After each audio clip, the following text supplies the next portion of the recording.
You know, my theory of life is you're gonna fail a lot in life, so you might as well get over it. Actually, you might as well plan for it.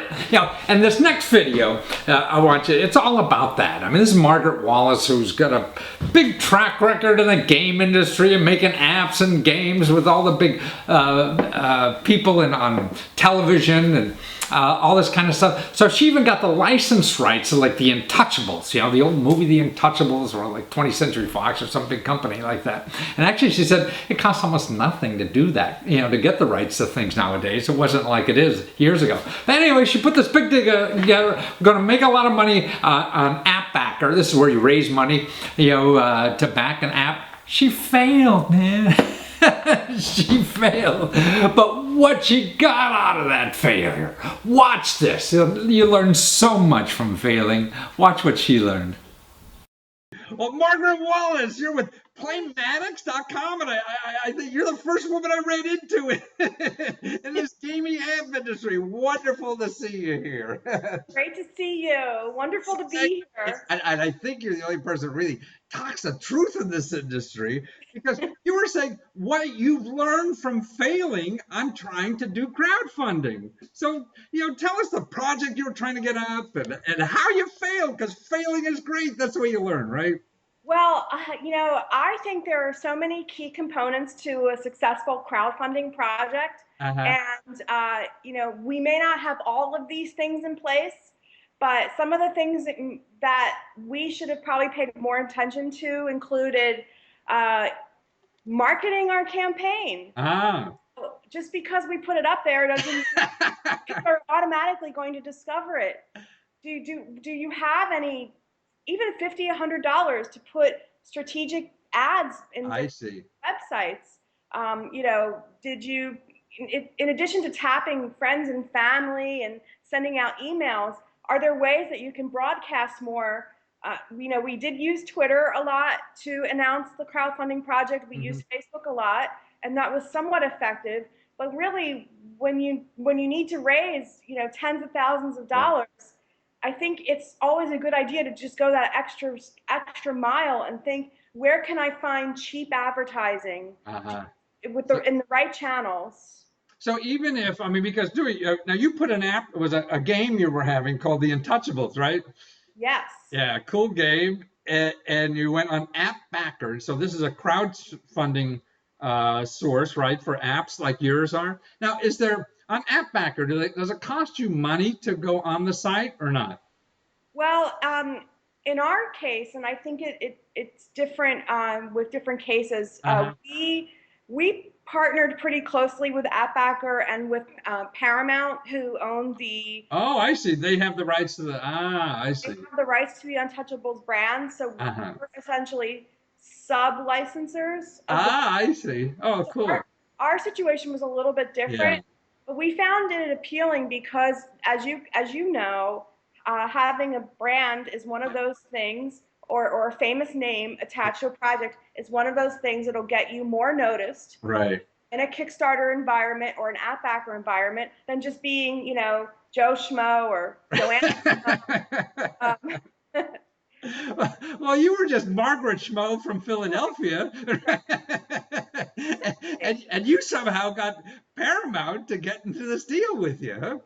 Yeah, well, licensing deals are easier and easier to get these days. It Ah, used to be back in the old days, like 4 years ago, yeah. much more expensive and difficult to obtain licenses. But as you probably know, the licensing business is kind of topsy-turvy these days. I see. So you So, in can, other words, a newbie on the block like you, and you know something about apps, nobody else does, and what the heck, we give it a try, huh? yeah, absolutely. And if you happen to know somebody who has a license, whether it's a living IP or an older license like The Untouchables, that film came out in 1992, I believe. Yes, oh, I remember it. Yeah, I yeah. was an old man back then too. No, not at all. But We're it's ageless. We're true. So you ageless. went there and you tried it, gave your best shot, and you feel that even though, but to actually get it, I mean, your fees were really involved in licensing and everything. But to get, if you were developing an app without someone like that, it wouldn't cost you anything to put up your site on AppBacker, right? I think it wouldn't cost you anything, or if it costs, it would be next to nothing. Yeah. Same thing with Kickstarter. So what you're saying, why don't you take a couple $100 and put it in some kind of buying some space somewhere online to advertise your effort? Huh? Well, like, yeah, exactly. Because like another company I know in gaming, they're a much more established company. Uh-huh. They did a Kickstarter campaign and it failed, and Oh, and it was anybody attached. could fail. Anybody can fail. It was attached to a big name brand, well-known brand.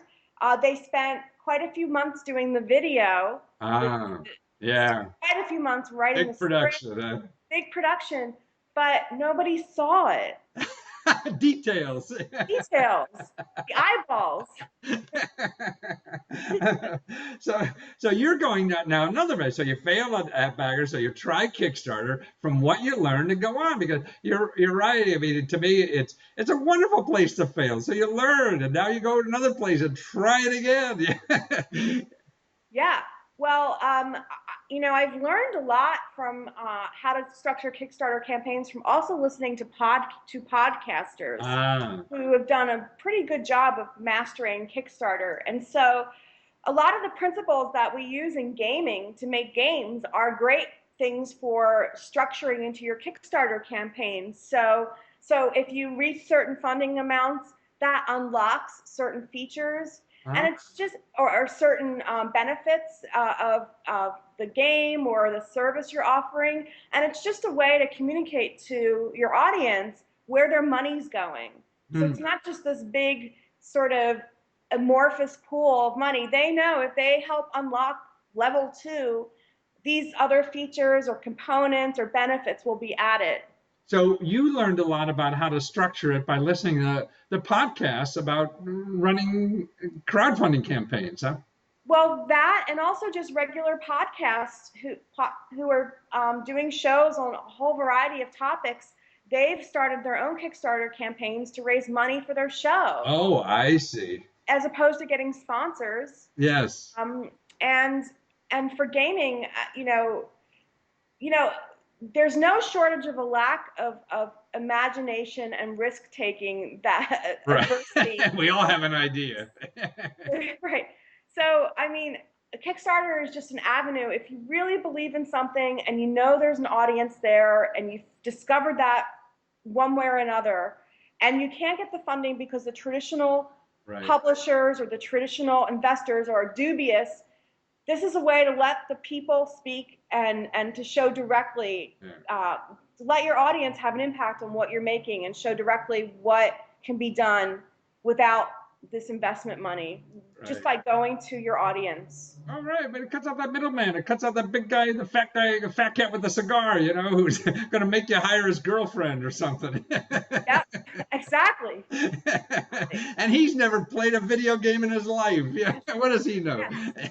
So you take his money and you try to go sell the game, and whoops, maybe they're not buying, and the fat cat's really pissed. Yep, yep. His girlfriend's not too happy either because Right. So this way you go right, because if you make it on Kickstarter, you got the right product. And so if you fail, you go back to the drawing boards and try it again until you get it right. What the heck? Yeah, yes. with no cost and no agony of pleasing people. Absolutely. And then it's the materials you provide and even simple things like keyword optimizing your uh, text and your description. yeah. Don't really think about that, but I Yeah, didn't so think it's about best, it. I guess, to read as much as you can, do your homework, develop a list what this thing should have to give it the best chance, and develop it around that, right? Absolutely. Like with my title, The Untouchables, Mean Streets of Chicago was the Right. full title. If I could go back, I would do it all over again. I would And keep the do what? I would keep the Untouchables because that's the known Right. brand. And if I had any kind of subtitle, it would be more keyword optimized. It would use mob, it would Oh, I use see. criminal. It wouldn't try to be clever and artsy. This art stuff gets in the way. Oh, it's just too much. Making money, doesn't it? Yeah. So your new project now. So actually, to find you and all the projects you're working on, your new Kickstarter project, you go to playmatics.com, Playmatics, right? Yes, that's right. That's right. Playmatics, and then that's a place to learn about your new project. It will be on Kickstarter soon. And this is a game, right? Can you give us a little peek or what? I can tell you. I can tell you the genre. I can tell you. And thank you for asking. So we have a comic book engine that we've been working on. A what? Here, an interactive comic book. Oh, comic book. Okay, I thought you said engine. promise book. I said, Oh, that'd be it. promise to give me money. And what it is it's a platform that allows us to deploy interactive books and comic books that have game-like components. Oh, wonderful. And it's very much inspired by the work we did with AMC Television on The Walking Dead. Oh, big time. Dead Reckoning. Yeah. The title, and Breaking Bad. We did 2 interactive comic books with them. I see. And they were pretty well received, and we just created an engine because we wanted to make more of these. Yes. And deploy them faster. So so you're building an engine for other people to use to make comic books out of their ideas? For both, for our own use and for other folks to use. Yeah, oh, that's great. So this will be a platform for people who, hey, like if my business wants to do a little comic book about what the heck I'm doing or whatever, and you'll have it all plug in, push the button and do it, huh? Yes, it'll be cross-platform, and that's one of the challenges, as you probably know. I don't want to know, tell you the truth. I know, it's really been. So it's playmatics.com. Margaret Wallace, you're the principal of this thing, and you have a partner, right? Nicholas, what's his last name? Fortuno. It sounds like I know that. Yeah. And you guys are doing great, and thank you for sharing, even your failures, because everyone's got I've written 100 books and only 10 have made money, so. Good for you, though. That 10, that's impressive, honestly. I had 3 wives and only 1 worked, too. Yes, I can. But you have to go out and keep playing, man, because otherwise life's going to, pass you by. I just said that yesterday. You've got to keep up or be left behind. Train's going to go. I've been in gaming and technology and media since 1996. A lot of people get burned out and leave, but I'm still here and I'm not going anywhere. Wonderful. Well, please don't. We need your honesty. Thank you. Thank you, Margaret. Thank you. Bye, everybody. Bye. See, now the thing is, what she also says a lot is that, man, doing homework is important, and you just got to research. We don't really know what's going to happen, and the experts don't know what's going to happen either, but the more research you do, the more you can eliminate some of that risk. And then the other thing she says, don't forget, is don't spend a lot of money. If you're going to spend a lot of money, man, you're going to be broke, and you won't figure out what works because you don't have any more money to figure it out. So that's the keys to all this. Plan for failure and don't spend a lot of money.